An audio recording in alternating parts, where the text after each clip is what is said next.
మన పిల్లల భవిష్యత్తు కోసం వారికి బంగారు బాట వేయాలంటే సరైన స్థలం ఎంచుకోవాలి. మీ పెట్టుబడికి నమ్మకమైన వేదిక శ్రీవాసవి ప్రాజెక్ట్స్.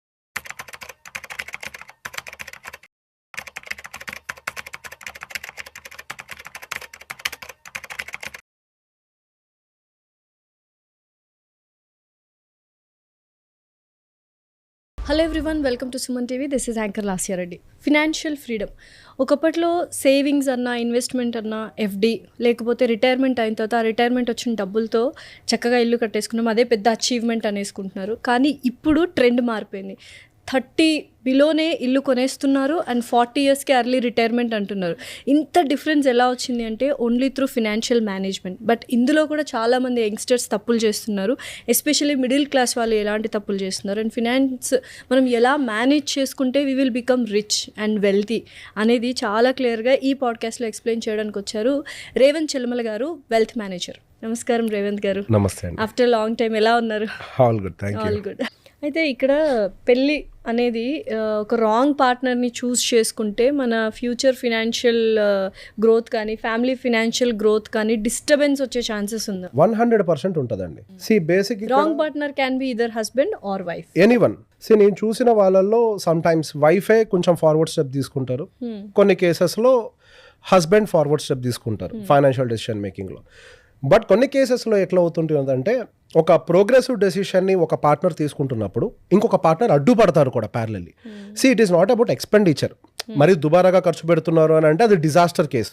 నేను దాన్ని అనట్లేదు. ఇప్పుడు ఒక మనిషి పాడవ్వటం అని అంటే దుబారాగా ఖర్చే పెట్టిన అవసరం లేదు. రైట్ ఇన్వెస్ట్మెంట్ చేయకపోయినా మీ జీవితం పాడైపోయినట్టే కదా.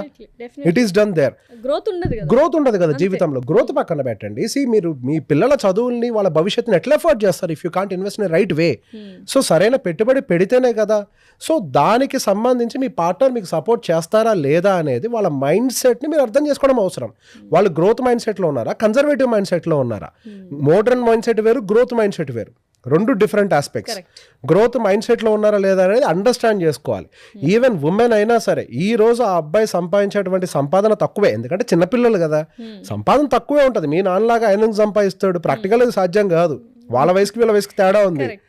ఇప్పుడు వచ్చే సంపాదన ఇట్లుంది. కానీ ఇప్పుడు సంపాదించిన దాంతో ఎటువంటి వాటిల్లో పెట్టుబడులు పెట్టాడు? Wise decision. ఒక హెల్త్ ఇన్సూరెన్స్ తీసుకున్నాడా? ఎందుకు? ఒక కుటుంబాన్ని రోడ్డున పడేసేది ఒక హెల్త్. ఒకవేళ ఈయన సంపాదించలేని పరిస్థితుల్లో కనుక ఈయనకి ఏదైనా జరిగితే, అనుకోకుండా ఈయనకి జరిగితే, ఫ్యామిలీ గురించి ఆలోచించలేదా అంటే ఒక టర్మ్ ఇన్సూరెన్స్ అది తీసుకున్నాడా లేదా? ఒకవేళ ఈయన ఉద్యోగం పోతే సర్వైవ్ అవ్వటానికి కావాల్సినటువంటి ఒక కార్పస్ని ఏర్పాటు చేశాడా లేదా?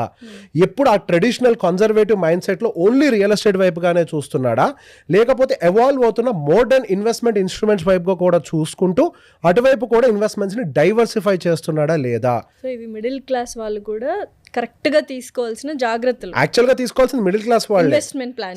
ఇప్పుడు హెచ్ఎన్ఐస్ విషయంలో వాళ్ళకి ఆల్రెడీ అవేర్నెస్ ఉంటుంది. వాళ్ళకి వెల్త్ మేనేజర్లు ఉంటారు, ప్లానర్స్ ఉంటారు. దే డోంట్, అంటే వాళ్ళు భయపడరు. వాళ్ళకి క్లియర్ గా తెలుసు రిస్క్ నుంచే కొంత రిటర్న్ అనేది వస్తుంది. అండ్ నెంబర్ 2, వాళ్ళకి ఇంకో విషయం తెలుసు, రిస్క్ లేని ప్లేస్ లేదు.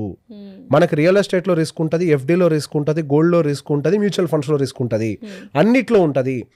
మనము రిస్క్ అన్ని చోట్ల తీసుకుంటున్నాం కాబట్టి మనకి బెటర్గా ఎక్కడ రిటర్న్ రాగలుగుతుంది అనేది ప్రాపర్గా ఎవాల్యుయేట్ చేసి వాళ్ళు పెట్టుబడులు పెడతారు కాబట్టి వాళ్ళు హెచ్ఎన్ఐస్గా ఉంటున్నారు.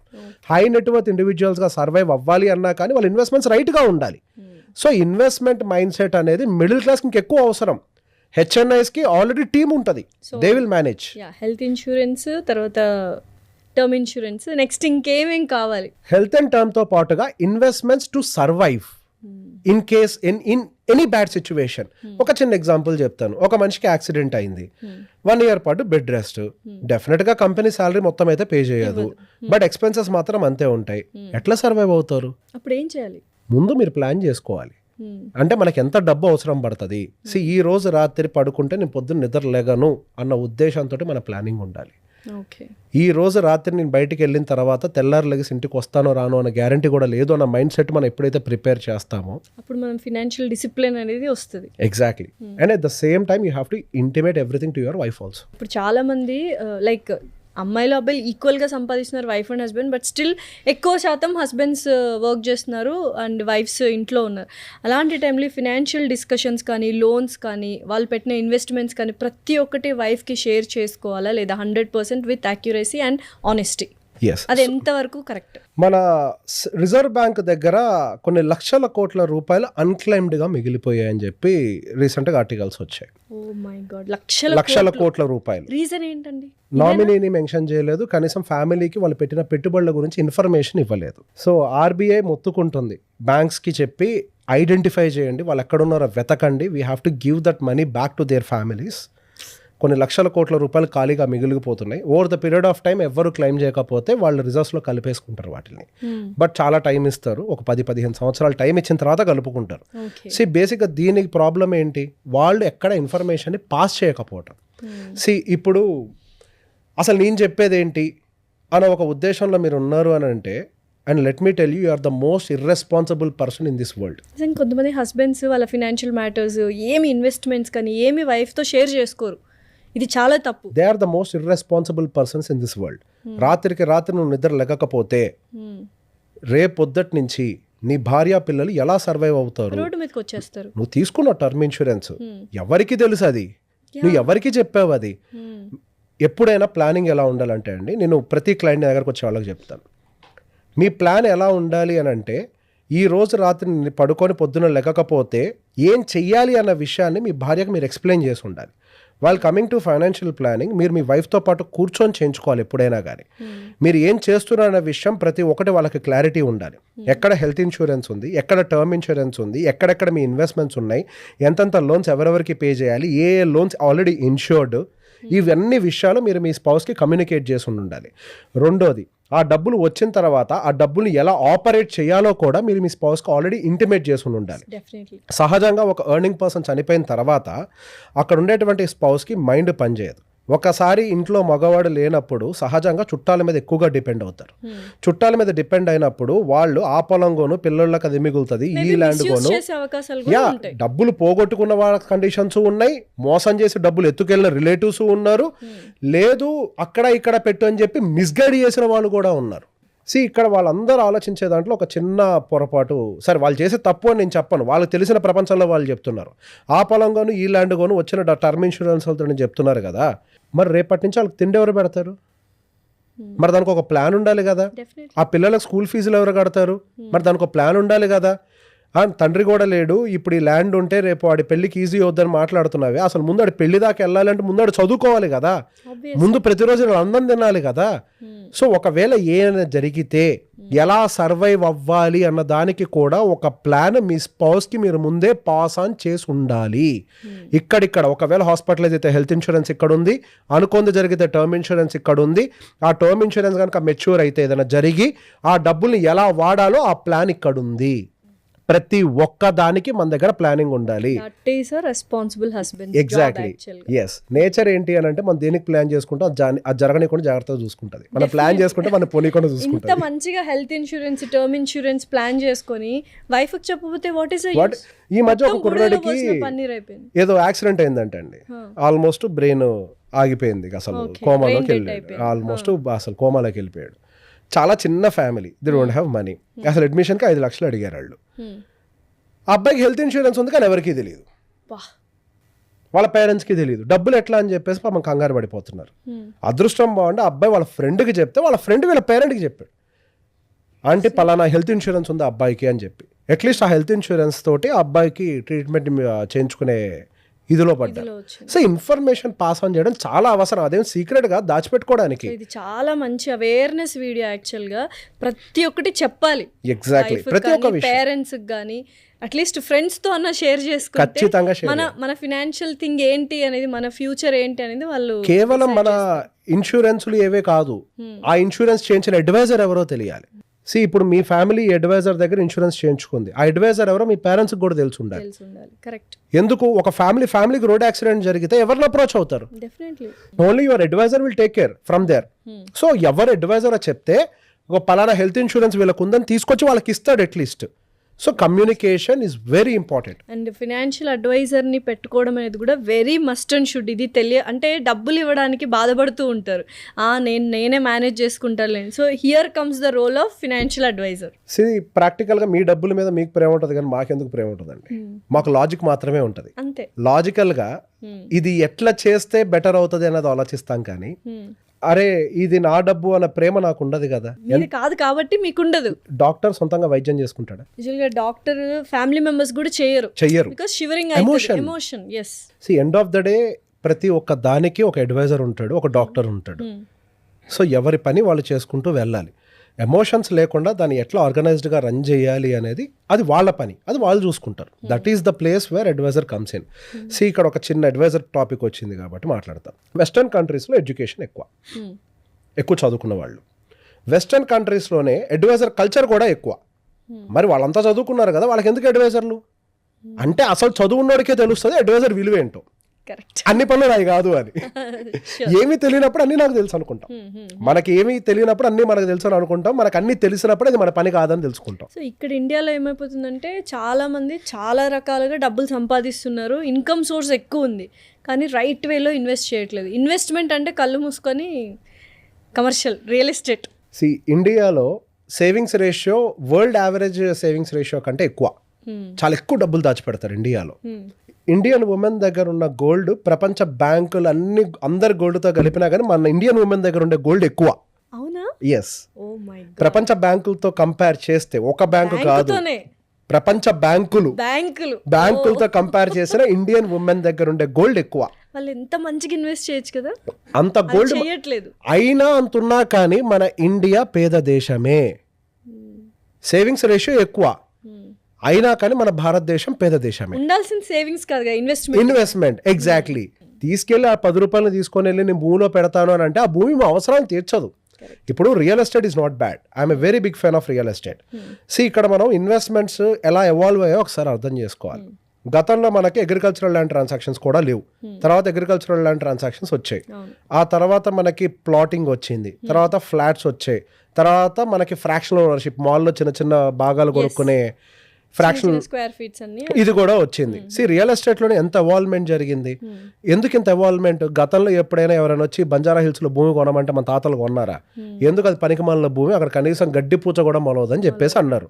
సో దాని కాన్సెప్ట్ ఏంటి? ఎక్కడైతే గడ్డి పూచ మొలుస్తుందో అక్కడ కొనడం వాళ్ళ పని. ఎందుకు అని అంటే అక్కడే అది వాళ్ళకి అన్నం పెట్టుద్ది. అంటే ఎందుకంటే అది వాళ్ళ పని. ఇప్పుడు మన పని వ్యవసాయం కాదన్నప్పుడు మనం పెట్టేటువంటి ఇన్వెస్ట్మెంట్ మనకి ఏది అన్నం పెట్టగలుగుతుంది అక్కడ పెట్టాలి. ఇన్వెస్ట్మెంట్ పని ఏంటి అని అంటే మన్ని కాపాడుకోవటం. మనం వెళ్ళి ప్రాణాలు పోగొట్టుకుని మరి దాన్ని కాపాడటం కాదు. మన తరాలు అంటే మన భవిష్యత్ ముందు తరాలు అన్నీ కూడా మన కోసం ఆస్తులు కూడబెట్టింది అవి మన్ని కాపాడతాయని. మనం వెళ్ళి వాటిని ప్రొటెక్ట్ చేస్తామని కాదు, వాటిని కాపాడుకుంటూ మనం ప్రొటెక్ట్ చేసుకోవడమే ఇక్కడ మెయిన్ ఎజెండా. అంటే ఈ రియల్ ఎస్టేట్ లో కూడా చాలా మంది తప్పేం చేస్తున్నారంటే రెసిడెన్షియల్ రియల్ ఎస్టేట్ కి ఎక్కువ ప్రిఫరెన్స్ ఇచ్చి కమర్షియల్ రియల్ ఎస్టేట్ ని వదిలేస్తున్నారు. ఎగ్జాక్ట్లీ. సో బేసిక్ ఇక్కడ residential real estate, commercial real estate అనేది కూడా ఆలోచించరండి. భూమి కొనాలి కాబట్టి భూమి కొంటారు అంతే. అది కమర్షియల్ రెసిడెన్షియల్ ఆలోచించరు. ఇప్పుడు ఒక వెంచర్ ఉందనుకోండి, మెయిన్ రోడ్కు ఉండే బిట్ ఒక 15,000 గజం, లోపలికి ఉండే బిట్ అయితే 10,000 గజం అయితే అరే ఎంత 10 ఫీట్లో ఒక 100 మీటర్లే కదా లోపలికి, నేను 10,000ది కొనుక్కుంటాను ఆలోచిస్తాను. కానీ ఇక్కడ ఆలోచించని విషయం ఏంటి అని అంటే నేను 10,000ది కొన్నప్పటికీ ఇది నా అవసరాన్ని తీర్చదు.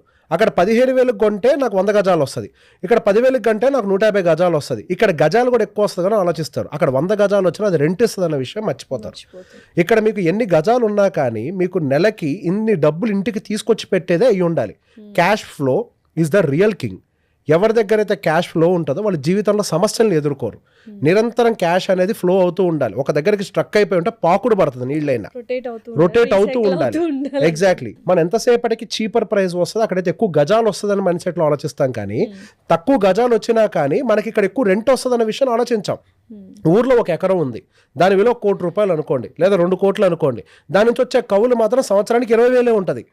అదే 2 కోట్ల రూపాయలు తీసుకొచ్చి హైదరాబాద్లో మనం ఒక 200 గజాలు లేకపోతే 100 గజాలు కొన్నా ఆ 100 గజాలు ఏం కట్టకుండా ఒట్టి ఖాళీ ల్యాండ్ రెంట్కి ఇచ్చినా కానీ నెలకి 25,000 రెంట్ ఇస్తుంది. అది సంవత్సరానికి 3 లక్షలు ఇస్తుంది. అది అక్కడ మీకు సంవత్సరానికి 20,000 కూడా రావు. ఊర్లో పొలమే అదేదో సెంటిమెంట్ లాగా అక్కడే ఉంటుంది. ఎగ్జాక్ట్లీ. మనకి ఎమోషన్స్ అనేవి మనుషుల మీద ఉండాలి. ఆస్తుల మీద లెక్కలు ఉండాలి. రివర్స్ అయిపోయింది కదా, రివర్స్ అయిపోయింది. మనుషుల్ని వాడుకుంటూ వస్తువుల్ని ప్రేమిస్తున్నాం. ఇప్పుడు అదే కదా ప్రాబ్లం ఏంది. ఇప్పుడు మనకి ఇక్కడ మనం ప్రాపర్ గా లెక్కను అప్లై చేసి ఎక్కడ నా పెట్టుబడి పెడితే నాకు ₹1 రిటర్న్ వస్తుంది అనేది ఆలోచిస్తామో అక్కడ గ్రోత్ అనేది ఉంటుంది. డెఫినెట్లీ. అయితే ఇప్పుడు ఎస్ఐపిలు ఎక్కువ మంది వెరీ పాపులర్ అయిపోయింది. అండ్ యూట్యూబ్లో కానీ ఎవరైనా కానీ ఎస్ఐపి మార్కెట్ వాళ్ళందరూ చెప్పేది ఇన్ని వేసుకుంటే ఇంత అమౌంట్ వస్తుంది, ఇప్పుడు నుంచి మీరు ఇంత సేవ్ చేసుకుంటే ఫ్యూచర్లో 5 కోట్లు 10 కోట్లు కూడా తీసుకోవచ్చు అని మల్టిప్లై ఏదో లెక్కలు చెప్తూ ఉంటారు. ఎస్ఐపిల ద్వారానే మనం రిచ్ అవుతామా, ఇంకా వేరే ఇన్వెస్ట్మెంట్ చేయాల్సిన అవసరం లేదా? సో ఫస్ట్ అసలు ఎస్ఐపి ద్వారా రిచ్ అవుతామా అనే ప్రశ్నకు సమాధానం చెప్తాను. ఇక్కడ మనకు ఒక ల్యాండ్ ఒకేసారి ₹1,00,00,000 పెట్టి కొనాలంటే కుదరదండి. We can't afford it. But ఇక్కడ కనీసం 15,000 పెట్టుకుంటూ పోయినా కానీ అట్లీస్ట్ 15 సంవత్సరాలు కానీ ₹1,00,00,000 సంపాదించగలుగుతాం. ఇక్కడ ప్రాబబిలిటీ అంటే మన చిన్న అమౌంట్స్ పెట్టుకోవడానికి కూడా వెసులుబాటు ఉంది. సో అందుకే SIP is one of the best tool అని చెప్పేసి మాట్లాడేది. మిగతా వాటిల్లో మనకు ఆ వెసులుబాటు లేదు. ఈవెన్ ఇప్పుడు 1 గ్రాము బంగారం కొనాలన్నా కానీ ఒక సైజ్ ఆఫ్ అమౌంట్ కావాలి. 10 గ్రాములు బంగారం కొనాలంటే నాకు ఒక 13 లక్షలు అమౌంట్ కావాలి ఇప్పుడున్న మార్కెట్ రేటు ప్రకారం.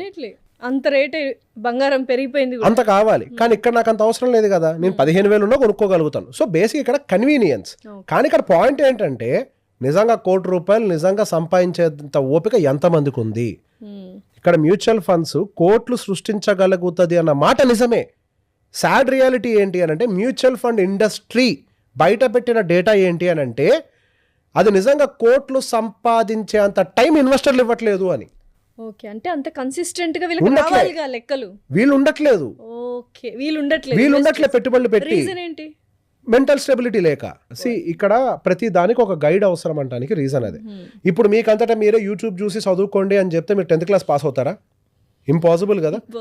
ఒక ప్రాసెస్ ఉంది కదా, step by step, first class, second class, third class, ఒక టీచరు, ట్యూషన్ మాస్టరు, ఒక ప్రాసెస్, ఒక గైడ్, ఒక పద్ధతి ప్రకారం వెళ్తే 10th క్లాస్ వరకు మనం రీచ్ అయ్యాం. గ్రాడ్యుయేషన్ వచ్చింది, ఇదంతా వచ్చింది.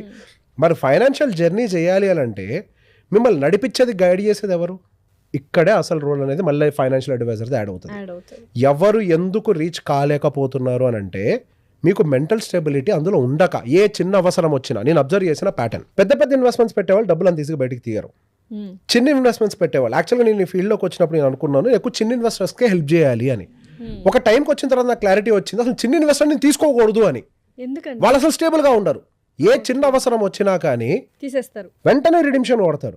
నీకు డిసిప్లిన్ లేకపోవటం వల్ల నేను ఇంపాక్ట్ అవుతున్నాను కదా ప్యారలల్లీ. నేను గైడ్ చేస్తూ ఐఎమ్ వేస్టింగ్ మై టైం. నా ఎండ్ గోల్ ఏంటి? ఒక ఫైనాన్షియల్ అడ్వైజర్ గా మిమ్మల్ని ఒక స్థాయిలో చూడటం, వెల్త్ క్రియేట్ చేసి మిమ్మల్ని ఒక స్థాయిలో చూడటం నా ఫైనల్ గోల్. అప్పుడే నేను అచీవ్ అయినట్టు. మీరు మధ్యలో రిడీమ్ చేస్తూ ఉంటే వాట్ ఈస్ ద పాయింట్ అసలు? ఇప్పుడు ప్రాబ్లం ఎవరిలో ఉంది? మ్యూచువల్ ఫండ్ లో ప్రాబ్లం కాదు.